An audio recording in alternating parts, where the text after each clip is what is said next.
capture. Oh. But my attention at that time, doon sa, nakafocus ako sa ilaw. Hindi ko alam na meron na palang dumaan na isang flying saucer doon sa malapit sa left quadrant. Yan. Malinaw na malinaw po yan. Pero hindi po ako aware dyan. Nakita ko na lang po yan nung piniplayback ko na. Because my attention was caught doon sa ilaw. I see. Therefore, these UFOs could move silently, walang kaingay-ingay, and could move on a stealth mode. No? Yeah. Oo. Pwede sila mag-blend dun sa kulay ng gabi. Pero Tony, siyempre ito video, hindi namin malaman kung gaano kalaki talaga yun, kung sa tingin mo nung time na yun. But when you were seeing it nung gabing yun, malaki siya? Malaki bang tignan yung UFO na yun? O? Well, unfortunately, kung anong nakita ko, yan din na makikita ninyo. Kasi most of the times, nakasilip ako sa video. Nakasilip ko sa video. Oo, so hindi ako yung naka-witness niya, aside doon sa nakita ko sa emerging from behind the moon, yun lang nakita kong actually with my eyes. The rest, kung ano nakita ninyo, yun din ang nakita ko. Meron kang ibang witness na kasama? Ay, marami. Because I yelled. Sumigaw ako una kong tinawag ang aking nanay. So I yelled, "Ma!" Oo. Tapos sa aking mga pag-aaral, recently na bag-aralan ko, ang ibig pala sabihin sa Egyptian context ng ma is truth. Yun. Alam ko merong maat. Maat, yes. Maat. God maat. Yes. Yun po. So ito po, yung mga pagsusuri na yan, kaya po magmula po nang lumabas yung video na yan, medyo nahihirapan na rin po yung mga taga-suri para i-debunk na as festival balloon, hot air balloon, weather balloon, etc. etc. Dahil po dyan sa imagery na yan. Okay. Anong pakiramdam mo nung panahon na yun? Good question. Kasi bihira lang din yan natatanong. Anong feel mo? Well, pagkatapos ko, after 1 hour, I felt so exhausted. Pagod na pagod. Okay. Nakaramdam ako ng nauseic. Para bang nasusuka ako. Parang ka naglilihi, ano? The feeling was parang na-expose ako sa mainit na-expose ako sa radiation. Sulfuric ang aking pakiramdam. Wow. So nawalan ako ng ganang kumain. So that means it was not that far. Kasi from the video, medyo malayo, no? From the video. Pero that's why it was, from your experience, medyo malapit siguro. Dahil na-feel mo yung no? Parang na-drain ka ng energy mo. Yes, na-drain ako. So I could not, ang kasi sir, napakahirap i-ascertain ho talaga kung malapit o malayo. Parang may illusion eh. That's right. So yung, balikan natin yung feeling, yun ang naging pakiramdam ko. Pero after. Pero nung during... An hour after that. Tapos yung katawan ko kalahati yun, halos mainit na mainit. And my right palm and left palm stayed as hot, like parang plancha nga daw, sabi nila, for almost 10 days. Wow. When you were taking the video, anong time na yun? Kasi sabi mo after eh. During the time you were taking the video, what were you feeling? Mainit ba? Malamig? Wala naman. Talagang yung excited ako dun sa pangyayari. Pero I kept presence of mind, hindi naman ako yung natulala. No, talagang siguro parang previous pa noon, meron na akong precognition na makikita ako sila. Possibly like that. Kaya prepared ako.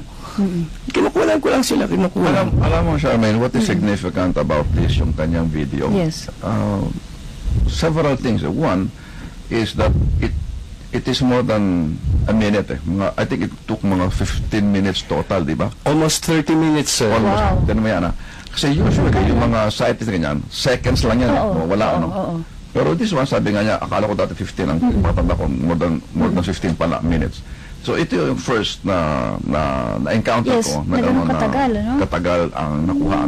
Usually, sandali lang yung seconds. In fact, I have seen UFOs at Pila Laguna, in mga Manahaw. Nakakita na ako ng mga lights na kanya that maneuver in a very fast way na hindi pwede maging aeroplano. Pero seconds lang yun. Itong tagal. Tagal. So this is one of the first na reported na nakuha na ng video ang isang unidentified flying object na ganun katagal. Okay. Now, there is a question that was texted here sa akin na pakitanong daw sa guest na sabi niya, very interesting daw yung ating topic. Sabi niya, meron daw tinatawag na USO, unidentified submerged object, na may mga sightings din daw sa dagat. Oo. Naka-base Vessel ito, naman no? yan. Ito ay galing kay Nonong of Unilab and pakiklit na nga sila Algie Shah, Doctors of Rizal. Ano yung submerged? Meron ka ba narinig na yung submerged, unidentified submerged object? Sa internet, marami pong availability ng mga ganyang information na USO, ang tawag. Ano, na itong mga UFO na to nanggagaling mismo sa ilalim ng dagat o nagda-dive, nakikita sa ilalim ng dagat. Yes.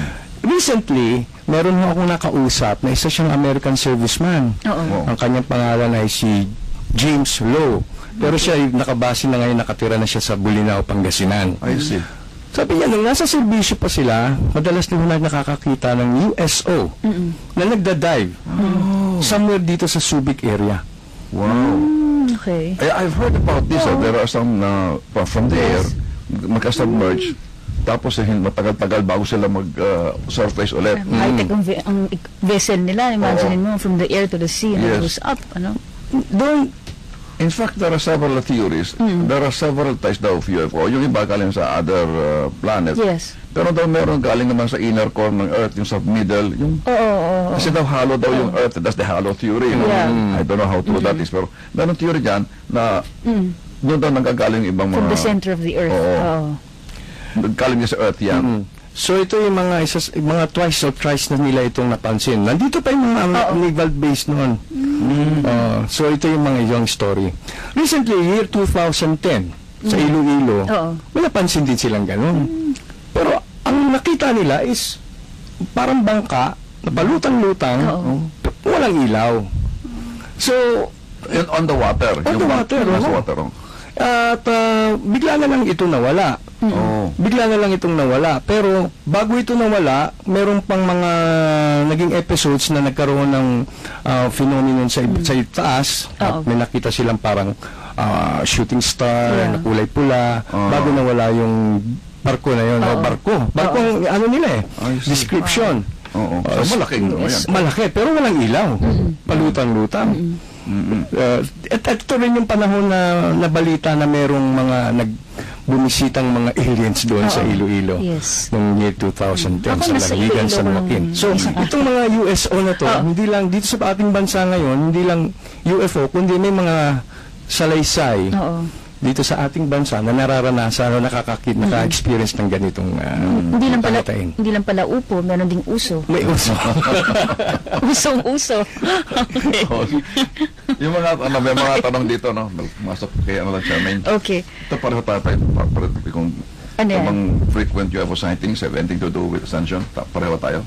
Hindi, magkaiba tayo. Sige, ikaw muna. Actually, pareho. Ano ka ba? Sorry. Okay. Good evening, Sir Jimmy. Does the frequent UFO sightings have anything to do with ascension scenario and establishment of Galactic Federation? Salamat po. From Noel ng Alabang. Noel Monte.